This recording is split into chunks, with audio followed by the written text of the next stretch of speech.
Okey, jam sudah menunjukkan pukul 10.35. Jadi kita mulakan pembelajaran kita pada hari ini. Okey, sebelum kita mulakan kelas kita pada hari ini, cikgu nak tanya kamulah. Kamu semua sihat Sihat, sihat alhamdulillah. Okey. Sihat. Okey. Okey, kamu boleh nampak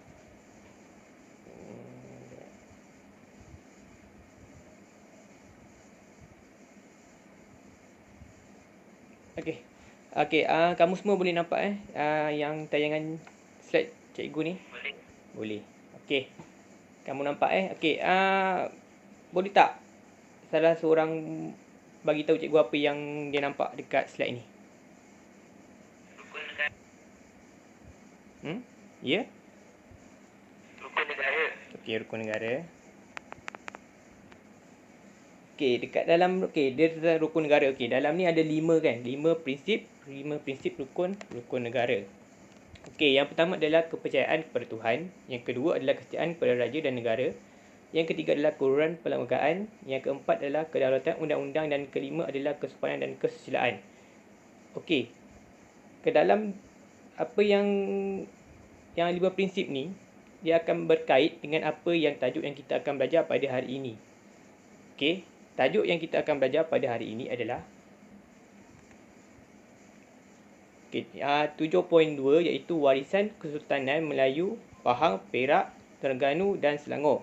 Yang sebelum ni kalau dalam 7.1 kita belajar tentang pengasasan Kesultanan Melayu. Okey, kali ni kita akan tengok diorang punya pula warisan Kesultanan mereka pula. Okey. Apa yang cikgu nak kamu capai pada hari ini adalah yang pertama, kamu perlu tahu sistem pemerintahan di setiap empat negeri itu. Okey, yang pertama adalah sistem pemerintahan. Yang kedua adalah berkenaan dengan agama Islam dalam pemerintahan. Yang ketiga adalah tentang perundangan yang dilakukan ataupun yang dilaksanakan di negeri tersebut.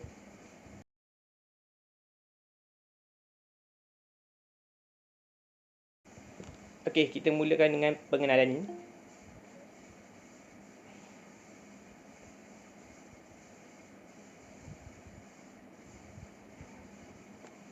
Okey, pengenalan. Kesultanan Pahang, Perak, Terengganu dan Selangor memiliki keunikan warisan Kesultanan Melayu Melaka yang merangkumi aspek sistem pemerintahan, agama, Islam dalam pemerintahan, perundangan, adat istiadat, persuratan dan ekonomi. Okey, dekat sini kamu boleh nampak keempat-empat negeri ini adalah merupakan kesinambungan daripada warisan Kesultanan Melayu Melaka. Okey, lepas tu apa aspek yang mereka warisi adalah yang pertama adalah dalam sistem pemerintahan, yang kedua adalah tentang agama Islam, yang ketiga adalah perundangan, yang keempat adalah adat istiadat, yang kelima adalah persuratan dan yang keenam adalah ekonomi. Okey, kalau kamu boleh buka buku teks muka surat 124 untuk yang kamu fahamlah. Okey, cuba hari ini apa yang cikgu nak kamu tahu warisan berkenaan dengan sistem pemerintahan, agama Islam dalam pemerintahan, yang ketiga adalah perundangan, yang adat istiadat, persuratan dan ekonomi kita akan belajar pada minggu hadapan. Okey. Okey, kita akan tengok pada sistem pemerintahan. Okey. Aspek utama warisan sistem pemerintahan Kesultanan Melayu Melaka ialah sultan. Maknanya sultan adalah merupakan warisan ataupun ketua kepada pemerintahan Kesultanan Melayu. Kita panggil sultan. Okey.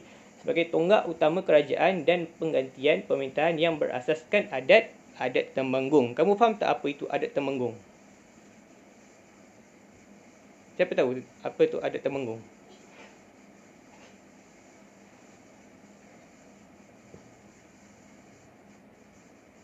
Sebab dalam Malaysia ni dia ada dua Satu adat Pepatih, lagi satu adat Temenggung. Dalam untuk Kesultanan Melayu Melaka ni dia mengamalkan adat Temenggung. Cuma kalau pada zaman dulu adat Temenggung ni dekat dalam negeri Melaka hanya kawasan yang kita panggil Tabun Haning je yang tak ikut adat Temenggung. Yang negeri lain dalam negeri Melaka semua kawasan ikut adat Temenggung. Cuma kawasan yang kita panggil Tabun Haning je yang ikut adat Pepatih. Siapa tahu adat Temenggung ni apa?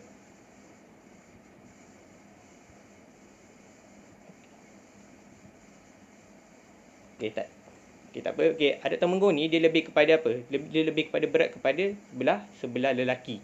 Okey, kalau adat Pepatih dia lebih berat kepada sebelah perempuan. Okey kan, kalau adat Pepatih ni kamu boleh tengok dekat Negeri Sembilan. Okey, adat Temenggung ni maknanya dia punya sistem pewarisan ataupun harta-tahta pusaka semua dia lebih beratkan banyak kepada lelaki. Itu adalah maksudnya adalah adat Temenggung. Okey. Di negeri Perak, putera sultan juga akan mewarisi tahta tetapi melalui sistem penggiliran. Cuma dekat sini yang kamu tahu kalau untuk setiap negeri yang lain dia punya pewarisan tahta anak kepada sultan tersebut yang akan naik selepas anak dia akan menggantikan tahta.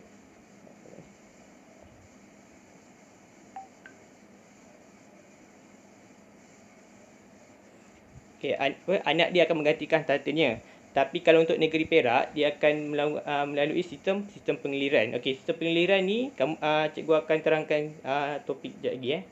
Okey, asas pentadbiran Kesultanan Melayu Melaka melalui sistem pembesar 4 lipatan turut diwarisi oleh negeri-negeri ini. Okey, apa itu pembesar 4 lipatan tu? Yang dia ada 4 tu. Dia ada Bendahara, Temenggung, Laksamana dengan Penghulu Bendahari. Itu sistem 4 lipatan. Maknanya dia ada 4 pembesar ni akan membantu sultan dalam dalam melaksanakan pentadbiran dia. Okey, itu untuk sistem pemerintahan. Okey, kita akan tengok yang pertama adalah kita akan tengok sistem pemerintahan Kesultanan Pahang. Okey. Kesultanan Pahang ni dia mengamalkan sistem pewarisan tahta. Maknanya anak kepada sultan tersebut yang akan menggantikan sultan tersebut. Okey, itu adalah merupakan sistem pewarisan tahta Pahang ni. Okey, itu waris ganti akan digelar sebagai Tengku Mahkota. Okey, sebelum dia akan diangkat menjadi sultan, anak kepada sultan tersebut akan digelarkan sebagai Tengku Mahkota. Okey, kalau untuk negeri Pahang ni kena ingat itu Tengku Mahkota. Okey, pelantikan sultan juga atas persetujuan Jumaah Pangkuan di Raja Negeri. Maknanya kalau nak jadi sultan dekat negeri Pahang ni, dia kena dapatkan pengiktirafan tu daripada ataupun persetujuan atau pengiktirafan tu daripada yang kita panggil dewan tu adalah Jumaah Pangkuan di Raja Negeri. Okey. Pemerintahan kerajaan negeri dijalankan bersama-sama dengan Majlis Mesyuarat Kerajaan. Maknanya dalam melaksanakan pentadbiran ataupun pemerintahan tu sultan tu dia kena bekerjasama dengan kita panggil Majlis Mesyuarat Kerajaan. Okey, itu faham. Okey. Sistem pentadbiran masih berasaskan pembesar 4, 8 dan 16. Okey. 4 pembesar utama Pahang ialah macam negeri Melaka tadi yang kita tahu 4 pembesar dia macam Bendahara, Temenggung, Laksamana dengan Penghulu Bendahari kan. Okey, kalau dekat Pahang ni dia punya 4 pembesar utama dia, yang pertama kita akan panggil orang kaya Indra Shah Bandar. Yang kedua adalah orang kaya India Segara. Yang ketiga adalah orang kaya Pahlawan. Yang keempat adalah orang kaya Indra Perbajelai. Macam itu. Okey, itu adalah merupakan 4 pembesar utama untuk negeri Pahang. Okey, lepas tu kita tengok dekat Kesultanan Perak pula. Okey. Untuk Kesultanan Perak ni dia mengamalkan sistem penggiliran. Okey, apa maksud sistem penggiliran tu? Okey, kamu boleh tengok dekat slide sebelah kanan tu. Okey, ini adalah merupakan sistem penggiliran dia. Okey, maknanya yang pertama yang sekarang adalah pemerintahan untuk negeri Perak adalah kita panggil sultan. Pemangku kepada sultan ni kita panggil Raja Muda. Lepas tu dia akan ikut Raja Dihilir, Raja Kecil Besar, Raja Kecil Sulung, Raja Kecil Tengah dan Raja Kecil Bongsu. Okey, kalau kamu nak faham, anak kepada sultan ini bila Raja Muda ni dia bukan anak kepada sultan tau. Dia macam dia punya susu galur keluarga dia. Tapi dia macam dia still dalam satu keluarga lah, tapi dia bukan anak dengan ayah lah. Mungkin dia sepupu macam tu. Bila sultan ni dia turun tahta,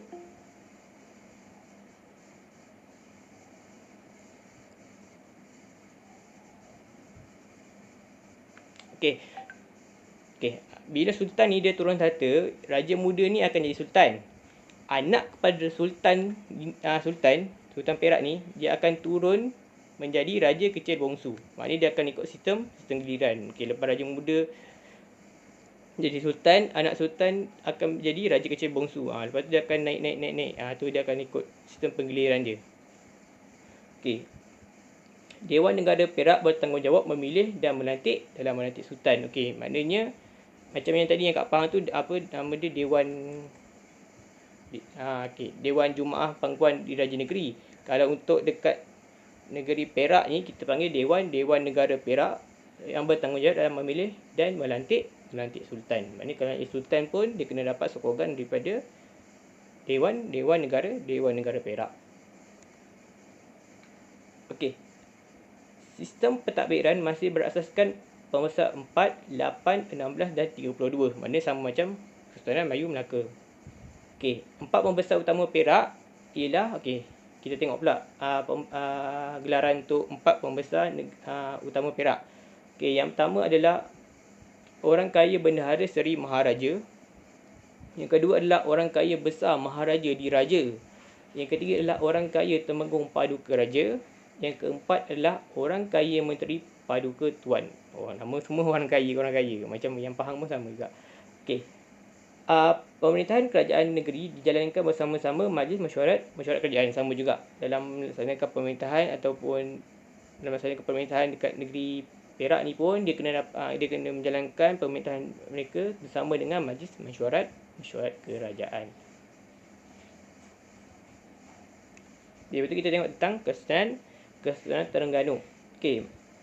Kesultanan Terengganu ni dia mengamalkan sistem pewarisan tahta. Okey, sama macam Pahang. Maknanya anak kepada sultan yang akan menggantikan sultan. Okey, waris ganti digelar sebagai Yang di-Pertuan Muda. Macam dekat Pahang, dia punya waris ganti tu atau anak kepada sultan tu adalah putera mahkota. Kalau untuk Terengganu kita panggil Yang di-Pertuan Muda. Walau bagaimanapun, Dewan Pangkuan Diraja berhak memilih dan melantik sultan. Maksudnya Dewan Pangkuan Raja juga berperanan dalam memilih dan melantik sultan. Macam sama dengan negeri Perak. Okey. Jumaah ini turut dikenali sebagai ahli al-hal wa al-aqad. Okay, ini dalam bahasa Arab lah. Okay, yang bermaksud ahli yang memilih dan menjadikan raja. Maknanya Dewan tu nama dia ahli al-hal wa al-aqad yang akan memilih dan menjadikan raja. Maknanya dia akan melantik siapa yang akan menjadi raja ataupun sultan. Okay, pemerintahan kerajaan negeri dijalankan bersama-sama dengan mesyuarat kerajaan negeri. Samalah setiap negeri, maknanya dia akan menjalankan pemerintahan mereka dengan Majlis Mesyuarat Kerajaan. Itu kita akan tengok ke negeri yang keempat. Okey. Untuk negeri yang keempat adalah mengamalkan sistem pewarisan tahta. Sama, okey. Sama dengan Pahang dan Terengganu. Maknanya Selangor ni. Okey, waris ganti digelar sebagai Raja Muda. Okey, maknanya kalau kamu tengok setiap negeri ni dia punya gelaran untuk waris ganti dia ataupun dia punya yang selanjutnya untuk jadi sultan tu nama dia lain-lain. Macam dekat Pahang tadi putera mahkota. Kalau untuk Terengganu tadi yang di-Pertuan Muda ke saya? Yang di-Pertuan Muda. Kalau untuk Selangor ni kita panggil Raja Muda. Okey. Dewan Diraja bertanggungjawab membantu dan menasihati sultan dan menjalankan fungsi baginda. Maknanya Dewan Diraja akan membantu sultan dalam menjalankan tanggungjawab sultan dalam mentadbir negeri Selangor. Antara anggota Dewan ini termasuklah Raja Muda, Tengku Laksmana dan Tengku Bendahara. Maknanya Raja Muda, Tengku Laksmana dan Tengku Bendahara ni dia macam anak beranak lah. Macam Raja Muda ni anak lelaki yang pertama, Tengku Laksmana ni anak lelaki yang kedua, Tengku Bendahara ni anak lelaki yang ketiga. Itu adalah anggota Dewan lah yang termasuk untuk dalam Dewan Diraja ni. Okey. Pemerintahan kerajaan negeri dijalankan bersama-sama dengan Majlis Mesyuarat Kerajaan. Maknanya kalau kamu tengok dalam keempat-empat negeri ni, dalam mereka melaksanakan pentadbiran mereka kena bersama-sama dengan Majlis Mesyuarat Kerajaan. Okey. Untuk sistem pemerintahan dekat negeri ni, cikgu dah terangkan. Ada tak persoalan yang kamu nak tanya? Cikgu terangkan dengan laju. Ada tak? Tak ada cikgu. Tak ada Okey. Kita dah belajar tentang objektif yang pertama, iaitu tentang sistem pemerintahan kepada empat negeri tersebut. Okey, sekarang ni kita akan pergi kepada objektif yang kedua. Okey, objektif yang kedua adalah kita akan lihat tentang agama Islam dalam pemerintahan. Okey. Kesultanan Melayu Melaka terkenal sebagai pusat penyebaran agama Islam. Kamu tahu Islam ni Kesultanan Melayu Melaka ni dia terkenal dengan tentang pusat penyebaran agama Islam. Okey. Tradisi keagamaan ini diwarisi oleh negeri-negeri Melayu yang lain. Maknanya agama Islam ni dalam pemerintahan, maknanya sultan tu dia mesti beragama Islam, dan negeri-negeri yang lain pun sultan mereka pun akan memeluk agama Islam. Okey. Islam menjadi agama utama di setiap negeri yang beraja. Setiap negeri yang beraja. Kamu tahu kan ada yang negeri-negeri raya, negeri Melayu bersekutu dengan negeri-negeri Melayu tidak bersekutu. Yang kita belajar ni negeri Melayu yang bersekutu. Okey, maknanya kalau negeri tu ada raja, maknanya raja tu mesti Islam dah. Ataupun dalam Islam kita panggil sultan kan, gelaran sultan. Kalau untuk negeri yang tu kita panggil raja.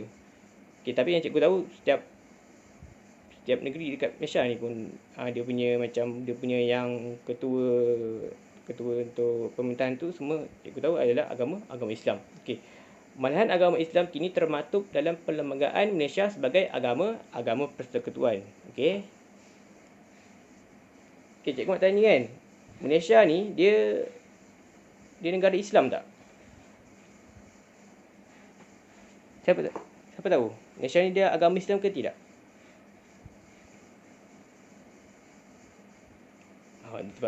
Ya, Malaysia agama Islam. Okey, kalau kamu baca betul-betul, Malaysia ni dia bukan agama Islam, tapi Malaysia ni adalah agama persekutuan yang mengiktirafkan agama Islam tu adalah agama utama. Malaysia ni bukan agama Islam, bukan negara Islam tapi dia adalah merupakan agama persekutuan Islam. Itu keistimewaan dia sebab Malaysia ni merupakan satu-satunya negara yang di bawah Commonwealth. Commonwealth ni adalah merupakan negara ataupun negeri bekas jajahan British. Satu-satunya negara yang boleh menjadikan Islam ni adalah agama utama, tapi dia tak boleh isytiharkan dia adalah merupakan negara Islam, tapi dia boleh isytiharkan dia adalah Islam ni adalah agama utama. Tapi agama yang lain boleh dilakukan, okey, boleh dilaksanakan. Okey, kamu tahu Islam Malaysia ni status dia. Okey, kamu kena tahu itu agama Islam adalah agama persekutuan. Dia tak kata agama rasmi. Dia kata agama utama. Rasmi dan utama tu lain tau. Okey, kita akan tengok keutamaan agama Islam dalam Kesultanan Pahang, Perak, Terengganu dan Selangor dapat dilihat dengan jelas melalui perkara yang berikut. Okey, kita akan tengok tentang keutamaan agama Islam. Sultan adalah merupakan ketua agama bagi setiap negerinya. Okey, kamu tahu Sultan adalah merupakan pemerintah lah. Maknanya dia adalah merupakan ketua agama dan dia mesti adalah beragama Islam. Kedudukan ini diperihalkan dengan jelas dalam Perlembagaan Persekutuan dan Undang-Undang Tubuh Kerajaan Negeri. Okey. Institusi agama berperanan penting di setiap negeri dan bidang kuasa mereka mestilah dihormati. Maknanya setiap agama yang dijalankan dekat setiap negeri dan bidang kuasa mereka mestilah kita hormatilah. Penting kita menghormati ni untuk kita mengekalkan kedamaian. Okey, misalnya peranan mufti. Kamu tahu mufti tu peranan dia macam kalau tentang berkaitan dengan berlakunya macam masalah tentang agama Islam ni, kita akan rujuk pada mufti lah. Mufti ni akan terangkan lah. Tapi setiap negeri ni dia ada mufti dia tersendiri jadi kalau negeri ni kata contoh kalau dalam satu kes ni dia terangkan lain, kalau yang negeri ni dia terangkan lain, dia tak boleh sama. Dia kalau kita kena ikut mufti kita, ikut negeri kita macam dekat Perlis kita tahu kalau azan subuh dia 2 kali tau kat Perlis. Azan subuh yang pertama tu bukan azan subuh yang untuk kita sembahyang, itu untuk kita dia akan suruh orang bangun untuk pergi ke masjid. Yang kedua tu baru untuk kita solat. Azan yang solat macam dekat negeri lain kita tahu macam azan subuh dia ada satu je. Kalau dekat Perlis dia ada 2. Tu beza dia. Tu ada peranan mufti yang cikgu terangkan. Okey, yang kedua adalah kadi. Kadi ni kamu tahu lah, kalau dalam pernikahan kita kena ada kadi. Okey. Lepas tu mahkamah syariah. Okey, mahkamah syariah ni dia berkaitan apa? Macam apa, hak penjagaan anak kan. Kalau macam ada pasangan yang bercerai tu, Islam bercerai, okay, kita akan rujuk kepada mahkamah syariah. Kalau berkaitan tentang agama Islam, kita akan panggil mahkamah syariah. Kalau berkaitan dengan macam kita buat mencuri ke, kita merompak ke, itu kalau dekat Malaysia dia tak akan letak dekat bawah mahkamah syariah, tapi dia akan letakkan di bawah mahkamah seksyen atau mahkamah magistrate. Kalau untuk berkaitan selalunya macam penceraian kot, selalunya dia akan letakkan di bawah mahkamah syariah.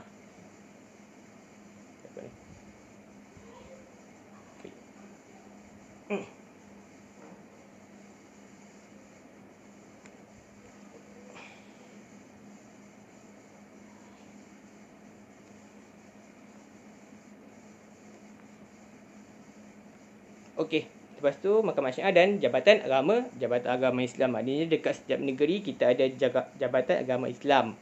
Kalau dekat Melaka kita panggil JAIM, iaitu Jabatan Agama Islam Melaka. Okey, dia punya pejabat dekat ni Masjid Al-Azim, dekat tu Masjid Al-Azim. Okey, itu adalah jabatan agama Islam. Okey, betul kita tengok. Okey, betul kita tengok.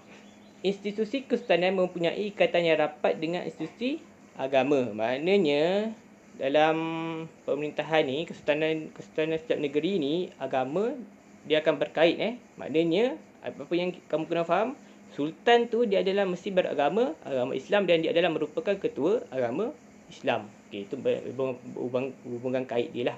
Okey, tokoh-tokoh agama berperanan dalam pentadbiran istana dan negeri. Misalnya di negeri Selangor, mufti merupakan anggota Dewan Diraja. Maknanya mufti ni pun adalah merupakan orang terpenting. Okey, kat sini kita tengok apa ikatan yang rapat tu. Contoh dia mufti mufti yang cikgu cakap tadi kan. Macam setiap undang-undang Islam tu, apa tak ada bukan undang-undang Islam, dia macam pendapat lah, dia macam berikan pendapat lah. Yang merupakan anggota Dewan Diraja. Maknanya dia orang penting kan. Okay, kat situ kamu dah boleh nampak bahawa institusi kesultanan dan institusi agama ni dia rapat. Okay. Sultan juga bertanggungjawab dalam mendaulatkan syiar Islam. Okay, maknanya sultan ni dia kena memastikan agama Islam ni tidak macam orang-orang lain lah, macam orang bukan Islam macam nak menjatuhkan Islam tak boleh. Kalau dia kena pastikan Islam ni dia mesti kukuh lah, mesti kuat lah. Okay, itu peranan sultan. Okay, lepas tu misalnya tauliah pencerahan agama dikeluarkan oleh pejabat istana setelah ditandatangani oleh sultan. Maknanya kalau dalam setiap ceramah agama yang kamu tengok kan, mereka semua dia kena dapatkan tandatangan atau kebenaran daripada sultan. Okey, sebab apa? Kalau penceramah tu dia tak ada macam tandatangan oleh sultan ni, dia akan macam dia boleh membuatkan agama Islam ni macam orang lain tak faham lah, ataupun dia macam memberikan kesalahfahaman macam itulah. Dia boleh buatkan agama Islam ni macam tercalar kan, sebab penyampaian agama Islam dia tidak betul. Seperti yang kita tahu, Islam ni dia kita kena secara lemah lembut kan. Mungkin dia macam menceramah tu macam terlalu, kita panggil terlalu radikal ke, secara keras tak boleh lah. Kalau dalam Islam ni kalau kita nak berceramah apa semua, kita kena berlemah lembut kan. Sebab tu untuk sultan ni, untuk mendaulatkan syiar Islam ni, yang penceramah pasal agama ni dia penting supaya tidaklah orang agama lain pandang serong dengan agama Islam. Okey. Ada tak pertanyaan tentang agama Islam dalam pemerintahan? Objektif kita yang kedua.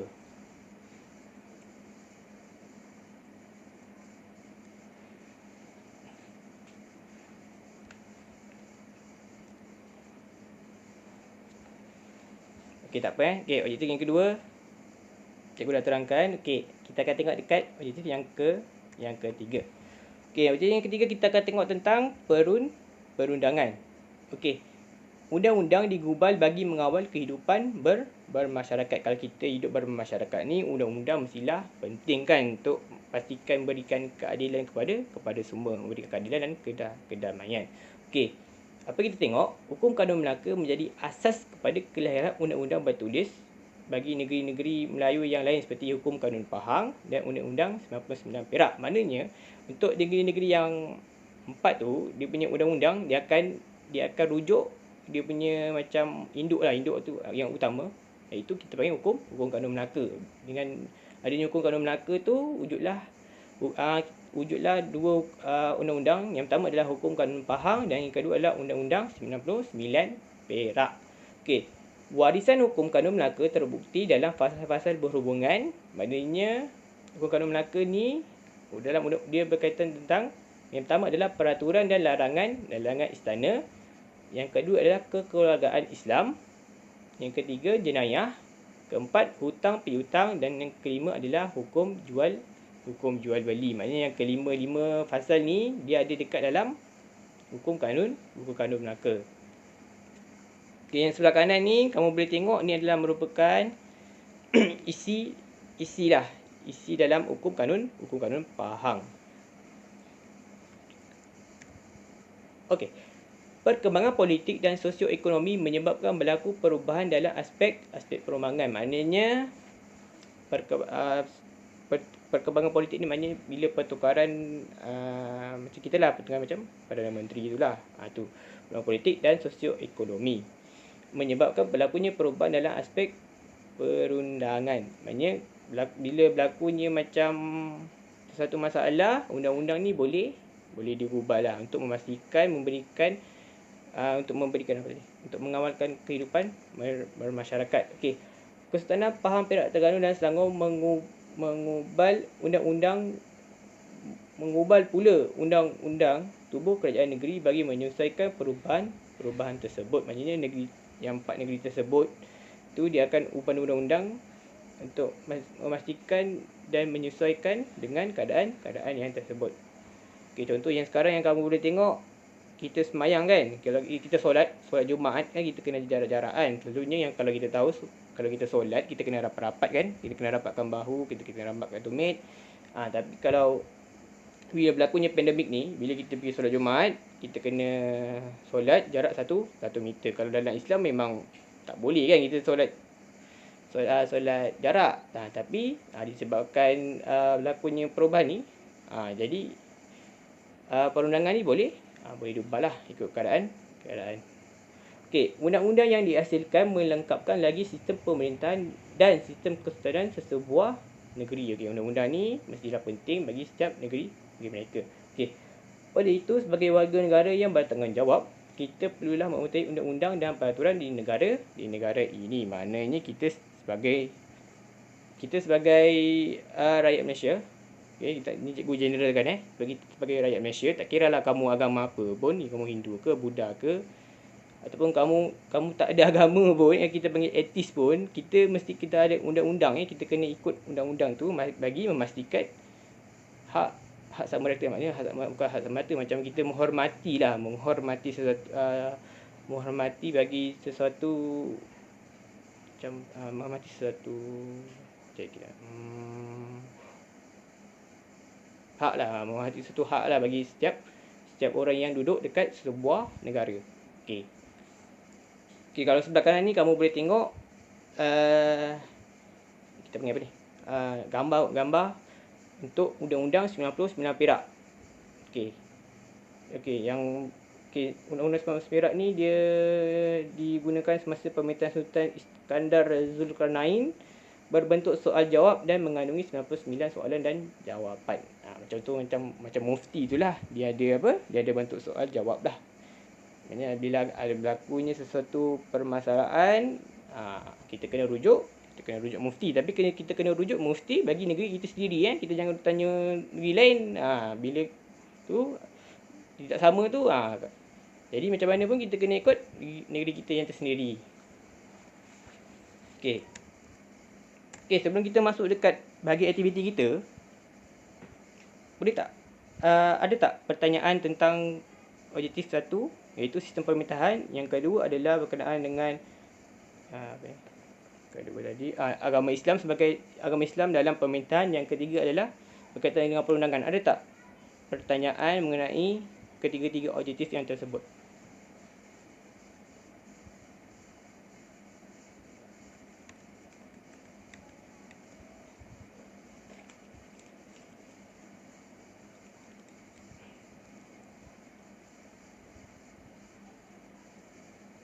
Okey.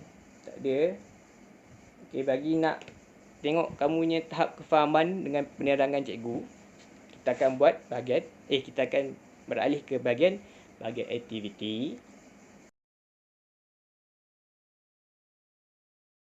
Aktiviti dia, kamu boleh nampak Kamu boleh nampak slide cikgu ni? Okey. Arahan dia, sila isi jawapan dengan betul. Okey, dekat sini ada 5 soalan, tapi dekat atas ada 10 jawapan. Jadinya kamu kena pilih jawapan yang betul bagi setiap kotak ni. Boleh? Kamu faham tak?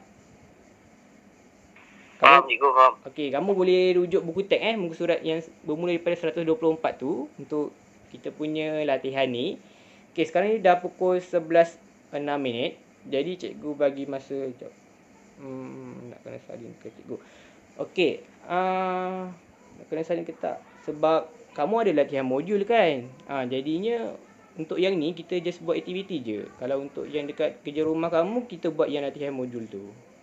Sebab ada yang hantar kat cikgu, ada yang tak hantar lah. Yang hantar tu, okey, ucapkan terima kasih lah sebab bila kamu buat latihan modul tu, cikgu akan jadikan dia sebagai evidence tu, apa bukti? Bukti yang kamu buat latihan tu. Tu penting tu. Cikgu itu tak tahulah sebab cikgu ni cikgu praktikal. Kalau yang hantar tu dia rasa macam ada markah. Nanti ada markah lah kot. Itulah. Nanti cikgu akan rujuk cikgu punya guru pembimbing. Okey, tapi untuk yang ni kita akan buat latihan. Kita akan buat latihan dalam kelas je. Cikgu nak tengok kamu punya tahap kefahaman. Tapi latihan untuk luar kelas tu kamu kena buat latihan modul kamu Okey.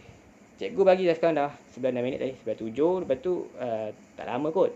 11.15 kita bincang, boleh? Boleh. Okey. Cikgu pun tak buat lagi ni. Okey. 11.15 Yang baru masuk tu macam biasa tuliskan kehadiran kamu dekat link yang cikgu bagi dan dekat Google Meet Kalau kamu tanya kenapa cikgu minta 2, yang link dekat grup tu sebab itu kehadiran yang sekolah akan ambil. Itu penting Yang ni, yang cikgu suruh kamu tulis nama ni untuk cikgu buat untuk pelaporan PDPR, kehadiran pelaporan PDPR. Penting juga kamu tulis juga sebab yang cikgu ni, cikgu kena hantar dekat Jabatan Pendidikan tau. Yang lagi besar. Tapi dua-dua tu penting lah. Dua-dua tu penting kamu isi kehadiran. Okey? Faham Okey. Nama kamu penting untuk yang dalam Google Meet ni. Sebab habis je kelas ni, cikgu akan hantar. Sebab nanti dia ada beza tau. Kehadiran online dengan kehadiran dia tak masuk kelas online. Tapi sebab cikgu hantar video tu, dia ada beza kehadiran tu. Kalau untuk yang sekolah tu kamu boleh kot. Kalau kamu tak masuk kelas memang kamu boleh hantar. Dekat yang ini kamu tak boleh tipu lah sebab cikgu akan ambil nama kamu dekat dalam Google Meet ni. Tu beza dia. Macam dekat sekolah tu memang cikgu bagi link, kamu memang boleh masuk. Tapi kalau untuk ni yang bagi nama je. Tu penting tu kehadiran. Okey. 11.15 kita bincang ya.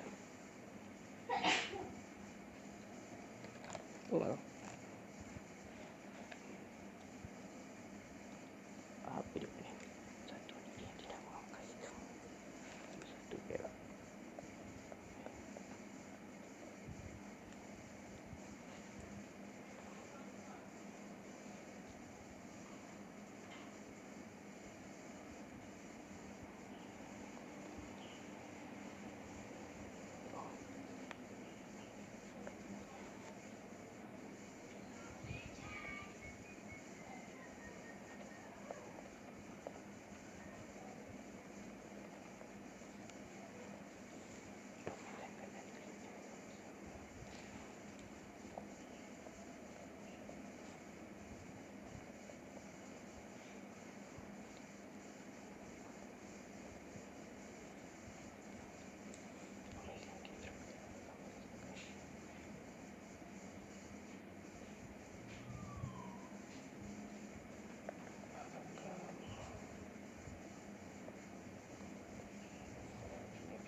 Okey, ada lagi 1 minit sebelum kita bincang kita punya latihan.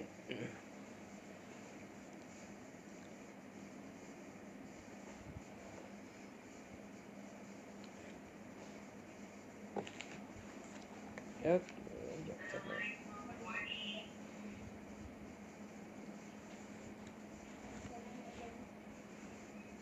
Satu minit lagi.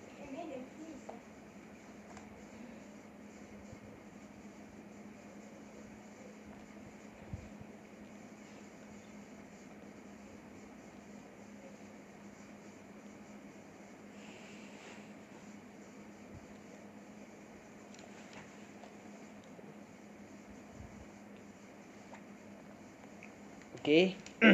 Okey, baiklah.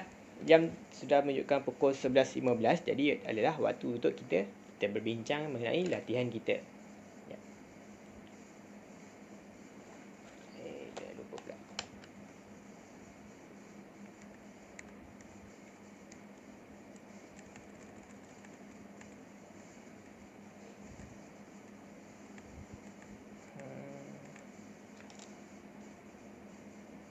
Okey, kamu boleh nampak slide cikgu Kalau cikgu besarkan nanti cikgu tak boleh type. Okey. Yang pertama, okey, cikgu baca soalan. Okey, cikgu akan baca soalan. Cikgu akan baca soalan. Okey, nanti kamu bagi jawapan Kalau yang nak cakap tu boleh cakap. Kalau yang tak berani nak cakap tu, kamu boleh type bagi jawapan. Okey. Soalan yang pertama adalah negeri yang tidak mengamalkan sistem pewarisan tata. Okey. Negeri apa yang tidak mengamalkan sistem pewarisan tata? Dia mengamalkan Perak. sistem pergiliran. Ya? Perak. Ada tak jawapan lain? Kawan kamu siapa cakap tadi? Aku tak tengok pula. Okey. Kata Perak. Okey. Kalau cikgu tengok kat sini, majoriti kata Perak. Okey. Jawapan ni betul lah. Perak. Okey, Perak. Sebab apa? Sebab dia mengamalkan sistem penggiliran. Okey. Waris Kesultanan Terengganu digelar sebagai Waris Kesultanan Yang di Pertuan Muda. Yang di Pertuan Muda. Okey, betul. Okey. Kalau untuk negeri Selangor, siapa tahu? Raja Muda. Raja Muda. Okey, jap. Yang di nampak. Kalau negeri Pahang, jadi Pertuan Muda. Siapa tahu? Kalau negeri Pahang, dia punya waris Tengku Mahkota. Okey. Itu cikgu sajalah untuk keselingan. Okey. Soalan yang ketiga. Pemerintahan kerajaan negeri dijalankan bersama-sama. Tadi cikgu banyak kali cikgu sebut dah. Dalam pemerintahan ni, Sultan ni dia kena bersama-sama dengan apa nama tu? Majlis apa tu? Apa nama majlis tu? Majlis ya. Nama Majlis Mesyuarat Kerajaan. Ya. Jawapan dia adalah Majlis Mesyuarat Kerajaan. Kamu kena tahu Sultan atau Raja ni dia kena bekerjasama dengan Majlis Mesyuarat Kerajaan ni dalam pemerintahan. Ya.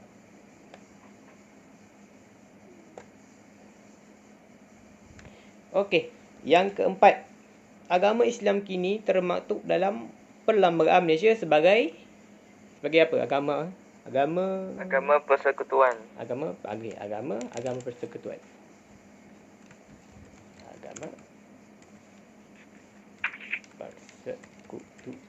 Okey, sebab apa? Sebab dia adalah merupakan kita panggil warisan daripada Kesultanan Melayu Melaka. Okey, sebab tu. Okey, yang kelima, hukum kanun Melaka menyentuh pasal-pasal tertentu berkenaan. Pasal-pasal ni dia berkaitan maknanya perkara. Okey, Puteri Nur Izzian kata kata jenazah. Jenazah pula, jenayah, ya Allah. Jenayah. Okey, jawapan dia lah betul jenayah. Jenayah ni, tapi kalau Malaysia pun kalau mencuri pun dia tak dia kena hukum Kalau kamu tahu hukum hudud tu potong tangan kan. Tapi kalau Malaysia ni hukum jenayah ni berkaitan macam ni hukum kanun Melaka, dia berkaitan dengan apa lupa pula. Ini bukan berkaitan dengan mahkamah saya tadi. Okey. Okey, kita dah bincang ke 5 soalan. Okey, cikgu tengok kamu faham dengan apa yang cikgu ajar. Apa yang cikgu ajar tadi. Okey. Okey. Jadinya kita dah tengok balik. Okey, soalan pertama, negeri yang tidak mengamalkan sistem pemerintahan pewarisan tahatak adalah Perak. Waris Kesultanan Terengganu digelar yang di Pertuan Muda. Pemerintahan kerajaan negeri dijalankan bersama-sama dengan Majlis Mesyuarat Kerajaan. Yang keempat, agama Islam kini termaktub dalam Perlembagaan Malaysia sebagai agama persekutuan. Hukum Kanun Melaka menyentuh fasa-fasa tertentu berkenaan jenayah. Dia ada banyak lah, tapi cikgu ambil satu je lah, jenayah. Tadi apa? Hutang pemiutang pun ada kan. Okey. Itu adalah tentang kita punya latihan. Pertanyaan.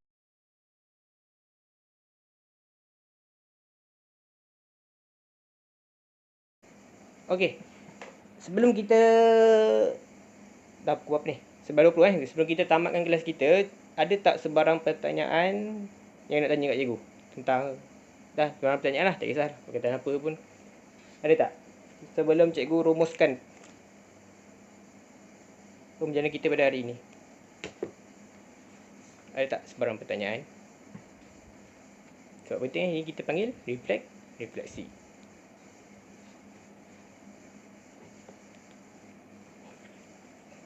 Tak ada. Memang selalu tak ada pun. Okey. Okey, apa yang cikgu nak kamu faham? Apa yang kita belajar pada sekejap. Kalau cikgu nak terang sekejap. Tak apalah. Biar cikgu rumuskanlah. Okey, apa yang kita belajar pada hari ini adalah berkaitan tentang apa tadi, pewarisan tahta rasa. Tahta pula. Berkenaan tentang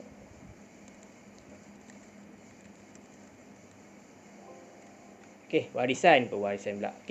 Warisan Kesultanan Melayu untuk negeri Perak, Pahang, Terengganu dan Selangor.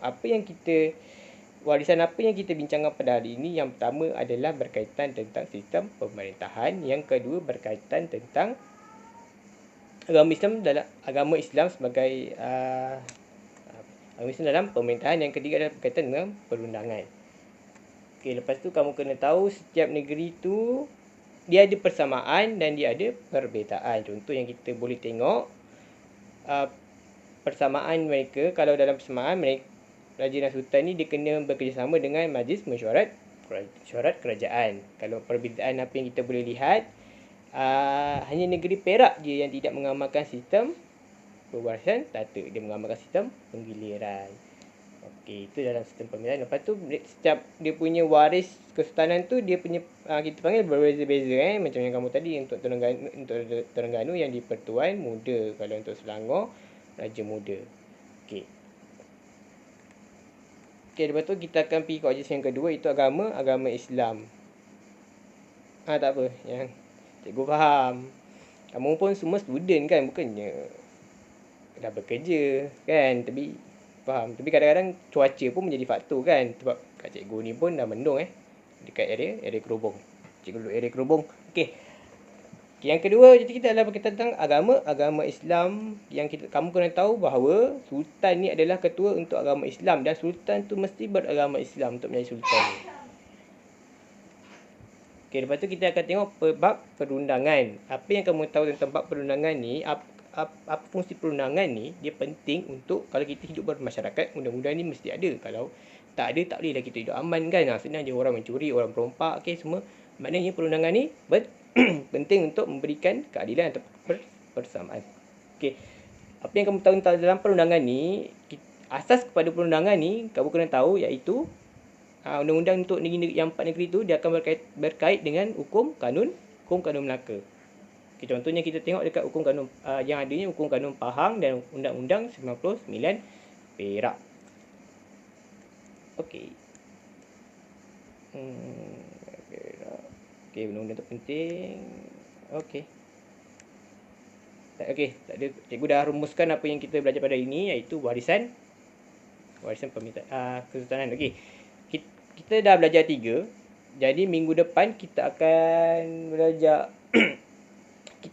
lagi 3. Persuratan, Ekonomi dan Adat Istiadat. Okay, kita akan belajar lagi 3 minggu depan. Kita akan, hari ini kita belajar 3 je. Pemerintahan itu yang pertama sistem pemerintahan. Yang kedua Islam dalam pemerintahan. Yang ketiga adalah berkaitan tentang perundangan. Okey. Okey, cikgu akhiri kelas ni dengan sekian. Terima kasih kerana sudi hadir ke kelas online. Okey, insya-Allah latihan modul cikgu tak catat pula. Nanti apa-apa cikgu akan inform kat dalam grup kelas Okey. Cikgu ucapkan terima kasih lah sebab sudi join kelas cikgu. Okey. Yang nak live tu boleh lah live sebab kalau kita dah habis Okey, cikgu ucapkan terima kasih Bye. Terima kasih, Cikgu. Ya, sama. Terima kasih, Cikgu. Sama-sama. Jaga diri baik-baik ya.